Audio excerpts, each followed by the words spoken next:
is taking on the country. Yesterday, we showed you a new USA Today Suffolk University poll, which showed that Joe Biden leads Trump 57 to 39% on the question of who cares about people like themselves.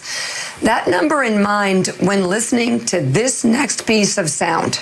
Yesterday, President Trump was asked if he's spoken with the families of anyone who has died in the pandemic other than the family of his one friend that he has mentioned along the way. Take a listen. You've spoken about your friend who passed away. I was wondering if you've spoken to the families of anyone else who has lost loved ones to COVID-19, if there's any particular stories that have affected you. Well, I have many people. I know many stories. I've spoken to 3, maybe I guess 4 families unrelated to me. I lost a very good friend. I also lost 3 other friends, 2 of whom I didn't know as well, but they were friends and people I did business with, and probably almost everybody in the room did. And it's a bad death. It's a bad thing. It grips onto some people. Now we found out that young people do extraordinarily well. That's why I think we can start thinking about schools. But of course, we're ending the school season. So, it wouldn't be probably you wouldn't be back for too long. I noticed where Purdue University, a great school in a great state, wants to open and have students come in. I think that's correct. Some colleges, I think I saw Harvard wants to have students come back in the fall. I would hope that they'd have students. I think that the whole concept of computer learning is wonderful, but it's not telelearning. But it's not the same thing as being in a classroom in a great college or a college of any kind, college, university. There's nothing, you can't replace that. So hopefully they're going to be coming back. Young people do very well with this horrible scourge. They do very well. So I am going to see you tomorrow, and we'll have other things to talk about. We have a lot of interesting things. I don't think we should have a news conference today because this is a news conference. In addition, it's a celebration of these incredible people that have done such a good job. And I think we found a couple of stars in this room today. I won't tell you who, but there are a couple. This guy right here is the biggest star in the room, right? We'll all agree he's the big. I vote for you, okay? Great job you've done, and I really appreciate it, too. I appreciate you being here. Couldn't have done better. What was the question? So the question was about people who died, and had you spoken to any? And he can't do it. He just can't do it. He's uncomfortable, or it's impossible for him, and I'm not sure which is worse, actually. Or maybe he hasn't spoken. You have an opportunity to speak to the historic number of people. It matches the number of people lost in the Vietnam War. You have an opportunity to speak to the loss, the humanity of this, the pain of this, the unbelievable impact it will have on generations. And you can't do it. You pivot to schools opening and computers and telelearning, and then this guy. Wow. I mean, it's impossible to know somebody who disappoints you more every single day than this president.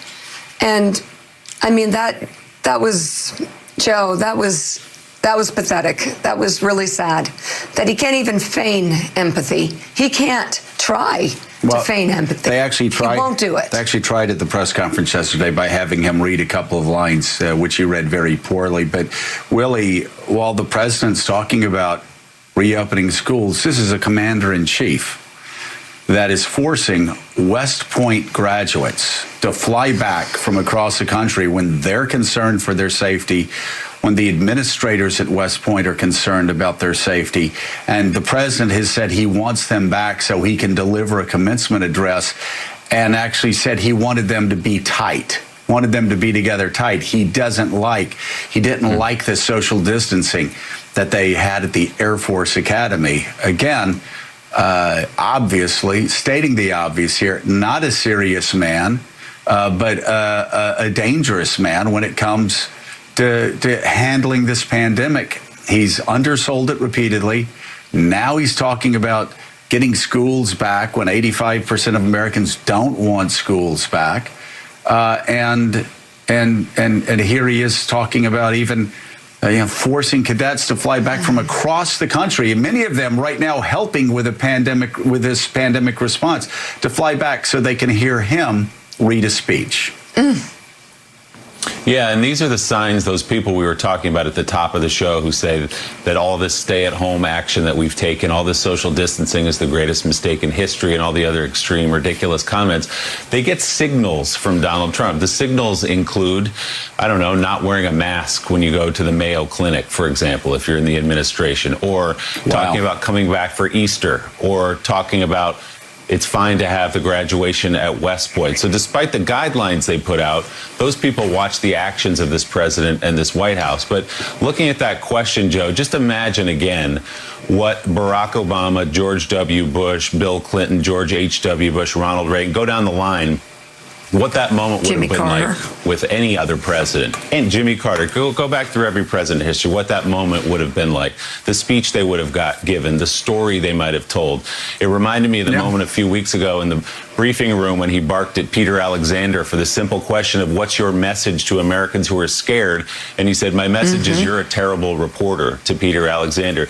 These moments, those are difficult phone calls, but politically, those are the easiest moments to just be a human, to just be a person, to express some base level of empathy. And as you guys just said, he's simply not capable of it. Well, a conservative editor told me yesterday, this should be so easy. That's Get the up, easy part. Give them the facts, let the doctors speak, mourn with Americans, move towards fixing this crisis. But the man just is incapable of doing it. And Mika, this is... Again, it's an ongoing problem. More people have died in America now of this than died at Vietnam. A tragic war that ripped this country apart for a generation because of the 57,000 deaths. This is a president who said it would magically go away in April. This is a president who said that it was one person from China, then it was going to be down to zero. This is a president who said it was 11 people, and pretty soon it was going to be down to zero. This is a president who said it was 15 people, pretty soon it was going to be down to zero. Again, in January, in February, in March, still saying it was going to go away in April. And in one day, a single day in April, more Americans died of the coronavirus, which he said was going to magically go away in April, than died in our 19-year war in Afghanistan. In 2 months' time. Well, in 2 months' time, more people died than died in the Korean War, combat deaths. More people died than died in Vietnam. Again, the scale is remarkable. And the fact that Trumpists are still, the propagandists, are still on this kick. Some still talking about it being like the flu. Some still talking about how this was a mistake. Again, they think that they're going to get more clicks. They think that somehow this is the way forward for the Republican Party. This is a dead end because we're not in the ninth inning of this. We're in the second inning of the ninth inning. We hope that this summer we've continued to flatten the curve. But here's the thing. Not go into a supermarket in Los Angeles or New York without wearing a mask, but you can board an airliner in each one of those cities and sit in a middle row seat in coach with no mask because the Trump government is literally doing nothing about safety. The Mayo Clinic has a rule about masks. It's very simple. Everyone who enters has to wear a mask. Couldn't be simpler. And everyone is observing that rule, except this guy who went to the Mayo Clinic today, and he refused to follow the Mayo Clinic's own rule about wearing masks. The Mayo Clinic told reporters that Mike Pence and his staff had been briefed about the mask policy prior to their arrival. Mike Pence didn't care. Mr. Vice President, there's obviously been some controversy that you got here about the decision not to wear a mask around the Mayo Clinic, as the governor and other officials here did. Could you just walk us through why you made the decision not to wear the mask in the clinic? said that they tweeted that they had asked you to do so. Well, let me say, as Vice President of the United States, I'm tested for the coronavirus on a regular basis, and everyone who is around me is tested for the coronavirus. And when the CDC issued guidelines about wearing a mask, it was their recognition that people that may have the coronavirus could prevent the possibility of conveying the virus to someone else by wearing a mask. And since I don't have the coronavirus, I thought it'd be a good opportunity for me to be here, to be able to speak to these researchers, these incredible healthcare personnel, and look them in the eye and say thank you. You can look them in the eye wearing a mask. The governor wore a mask. Everyone else wore a mask, but not Mike Pence. And he says he didn't wear a mask because, quote, I don't have the coronavirus. Really? When was the last time you were tested? Were you tested after you violated social distance guidelines yesterday, standing beside that guy in the red tie? And Donald Trump violates social distancing guidelines all the time. Here he is sitting so close to the Florida governor today that he can breathe the Florida governor's air, and he's leaning in to do that. Mike Pence does not know if he has coronavirus tonight. He only knows that his last test for coronavirus indicates that he didn't have it the last time he took that test. Mike Pence could have then picked it up off a surface minutes after he was tested. None of us know if we have it. We only know what our last test result shows. And if you're not Mike Pence, if you're like most of us, you have never been tested. And you have no hope of being tested because Donald Trump and Mike Pence are doing nothing to get you tested. Mike Pence has no symptoms, but he gets tested all the time because, you know, it's just nice to know. And I've had no symptoms, and I'd like to be tested. It's nice to know, but I have no chance of being tested. It's now looking like I'll never be tested unless I get some convincing symptoms. And that's true of all of you. You won't be tested unless you get symptoms. Dr. Anthony Fauci said today, in effect, you will never get tested just because you want to get tested, like Mike Pence wants to get tested. He said that that's just not part of the strategic approach. So that's another Fauci contradiction of Trump. Anybody that wants a test can get a test. That's what I would just say that we start. That was Donald Trump lying 7 weeks ago. Here is what Dr. Fauci said today. When will everybody who needs to get a test be able to get one? Yeah, and I like the word you used, Jake, when you said need, because there's a lot of times people say, I want a test, and it's not part of the strategic approach. But needing is important. Everyone who needs a test, according to the way we're approaching the identification, isolation, contact tracing, keeping the country safe and healthy, that hopefully we should see that as we get towards the end of May, the beginning of June. Jake, that's what I'm being told by the people who are responsible for the testing. I take them for their word. If that doesn't happen, I'm going to go to them and say, what happened here? Why didn't it happen? And how can we fix it? Dr. Fauci is so confident that that goal will not be met that he already knows what his lines are going to be. He already knows what he's going to say to the people when they fail to meet that testing goal. Why did that happen? How can we fix that? So far, the only thing you can rely on about coronavirus testing in America is that whatever the Trump administration says is going to happen will not happen. As Rachel Maddow has been thoroughly reporting, meatpacking plants have become one of the most unsafe places to work in America in the age of coronavirus. And just as one worker lawsuit against a meatpacking plant's unsafe conditions was making progress in court, Donald Trump sided with his big campaign contributors in the meatpacking industry and issued an emergency order tonight ordering meatpacking plants to stay open and working. That probably means that workers who are exposed to the unsafe conditions in those meatpacking plants will have no right to sue their employers. And the Republican governor of Iowa is saying tonight that if any workers decide to choose their health and safety over their jobs, then they will not be eligible for unemployment benefits in Iowa. If that kind of cruelty sounds un-American to you, it is.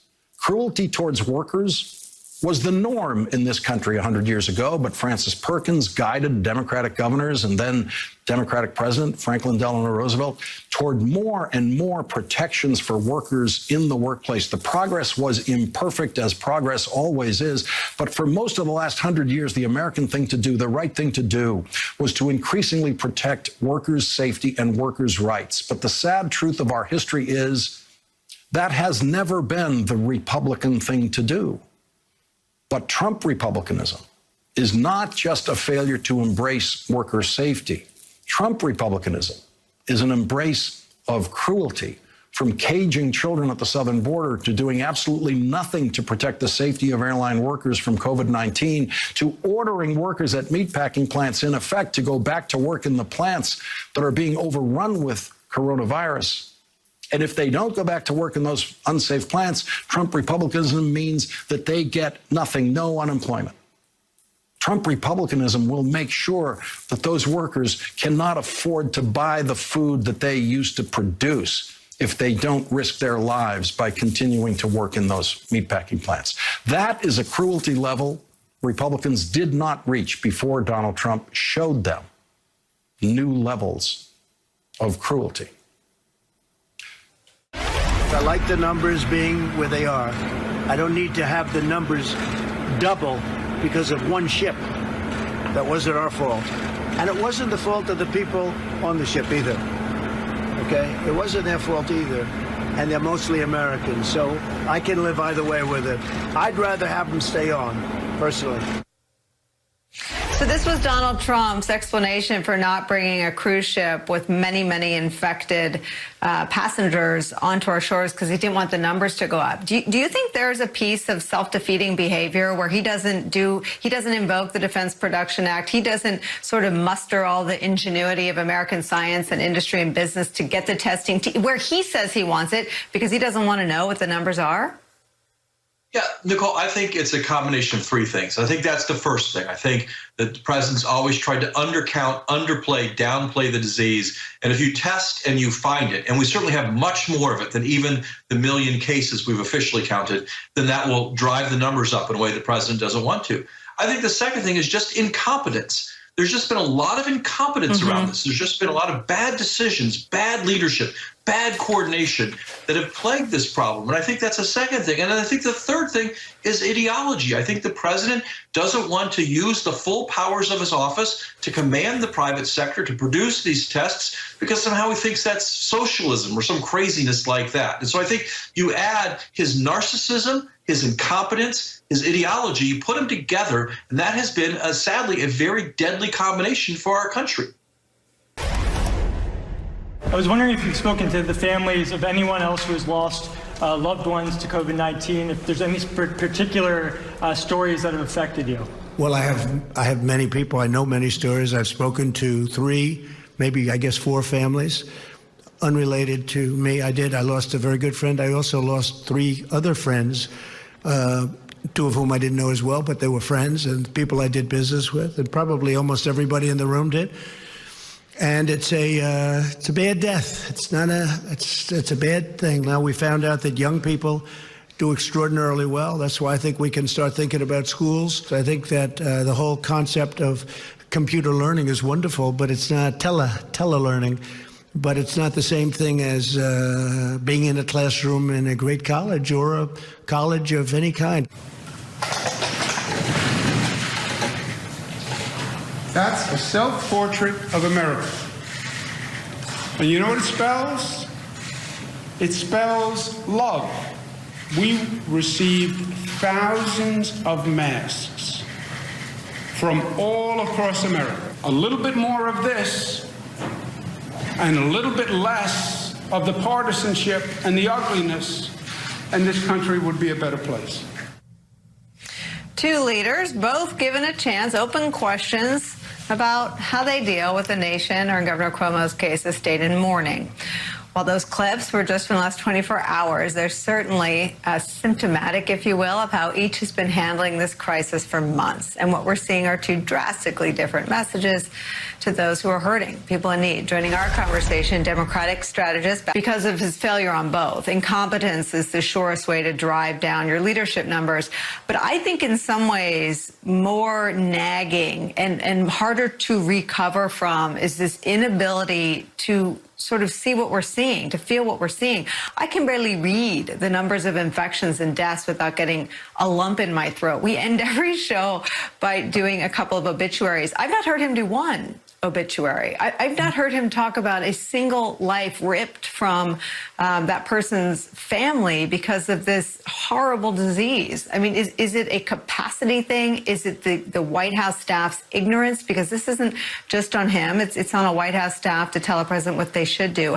What is your explanation or working theory? Yeah, no, I think it's a combination of those things. A president who is unable and incapable of understanding the human toll, and a number of staffers that should be needling him and encouraging him to talk about it, and either they're not doing it or they don't have the strength of within the office to push him to do it. Look, in terms of my immediate family and friends, everybody's okay, but there are 10 people that I know that have lost their lives to this virus. And those 10 people died within a 2.5-week period. And if there's anyone else who has a story similar to mine, or it has been impacted even more negatively than that, there is a need for a leader to be able to tap into that. He's presiding over a country that is dejected and dispirited. And he should be able, as a leader, or certainly the people around him, to be able to understand what we're going through, what the students are going through who can't be in school right now, many of whom are homeless and don't even have the right access to technology to engage in distance learning. There are so many ways that this virus has impacted communities that will never be the same afterwards, that he fails to grasp, despite his penchant for mendacity. If he were just able to come out and say, look, I really understand what's going on, and start repeating those stories in the same way that Andrew Cuomo did, then I think it would go a long way for the American people. But there's just this inability to do that. And hopefully, as we go forward, particularly as we choose our president this fall, that we will behold whomever we choose accountable, not just for the behavior of themselves, but for the people around them, which often doesn't get the same level of attention, but it should, particularly after this pandemic. The White House is ordering intelligence agencies to put a spotlight on China by combing through communications intercepts, human source reporting, satellite imagery, and other data in order to establish whether they or the WHO hid what they knew about the emerging coronavirus in its early stages. From NBC's exclusive report on the topic, quote, a specific tasking seeking information about the outbreak's early days was sent last week to the National Security Agency and the Defense Intelligence Agency, which includes the National Center for Medical Intelligence. The CIA has received similar instructions, according to current and former officials familiar with the matter. China undoubtedly shoulders a heavy burden for its actions at the outset of the pandemic, but critics also wonder if this tasking of American intel agencies is fueled, at least in part, by Donald Trump's desire to shift blame for his lackluster response. NBC's Janice Mackey-Freyer spoke to the highest-ranking Chinese official to address the virus with foreign media. He made a similar suggestion. And those demands for reparations from China are not reasonable, and they have no legal basis. And in fact, I think there is no difference between such demands and blackmail. The attempts to shift blame to China for some countries or some people's own inadequate responses will find little support and end up nowhere. Let's bring in former Chief of Staff for the CIA and the Department of Defense, Jeremy Bash. So, Jeremy, I am all for understanding what China did, and I read the Washington Post reporting from Greg Miller and his colleagues saying that the intelligence community did just that as early as January and February. Isn't that where we are? Yeah, Nicole, I think there are two ways to view this. One is it is legitimate for a president to ask a question of his intelligence community. It's normally done through the PDB process, saying, hey, look, tomorrow or the next day, can you come in with a written document or some briefers and answer my questions? My question is, what did China know and when did they know it? That's an entirely legitimate inquiry. But if, on the other hand, Donald Trump is trying to frame China by forcing the intelligence community to concoct false information, that's not going to work. The intelligence community is not going to play ball. They're not going to accede to that request. And I think it bears in mind repeating, Nicole, a couple of things that multiple times during January and February, Donald Trump praised China. On January 22nd, after he signed the trade deal, he hailed the trade deal. On January 24th, he said, I want to praise Xi Jinping. They're being very transparent. It's all going to work out well. And on February 7th, again on Twitter, he said, I just talked to Xi Jinping. They're doing a great job. There's nothing to worry about. So here, clearly, I think this is a 180 by the president because he's feeling the heat about the results here in the United States. I mean, that or the president was shown a copy of his PDB on January 24th, January 27th, and February 7th and said all three of these are likely to come out. I want to ask you about all the eyes on the ground that we had, because I also understand from news organizations that the administration had employees, people who worked for the president, embedded at the World Health Organization. Wouldn't they be sources of what was actually going on before you asked the intelligence community to go investigate them? I think it's a good point, and even more broadly, Nicole, there was a program that President Obama had put in place, a CDC program called PREDICT, in which the CDC had people deployed all over the world, including in China, and this administration eviscerated that program. And one of the things that's important to know is that it's not like we're going to collect secret information about the spread of the virus. Most of that information is going to come from open source information or from other relationships that we have with medical organizations on the ground or health organizations. And if we don't have organizations like CDC providing our government with information, there's going to be nothing for our intelligence community to analyze. Now, it's possible they could pick up sensitive intelligence about China trying to cover up what they did, but it appears, again, that has already been part of the president's briefings all along. So here's a question for you. Why today? I mean, if the president wanted to know what China did, why did he wait till 58,000 Americans had died? And the Washington Post fronted a story about his PDB put together by the intelligence community, telling him in January and February what was happening in China. Well, that's just it, Nicole. I think the president is reacting here to the reporting, the fresh reporting that showed that he was warned many times, amply warned by the intelligence community. Because again, let's think about what Donald Trump said and did in January and February. Not only did he praise China, not only did he welcome their transparency, but in the middle of February, Nicole, he fired Joe McGuire, the acting DNI. He fired Joe McGuire's deputy. Right. He fired the entire leadership of the Office of Director of National Intelligence. And so he's clearly been trying to move aside career professionals who would give him just the facts. And he wants people in there who will tell him things that maybe he can use in a press conference to bolster his argument that it was China that created this whole mess, taking absolutely no responsibility for the problems that he also created. It's an unbelievable development. Jerry Basher, so great.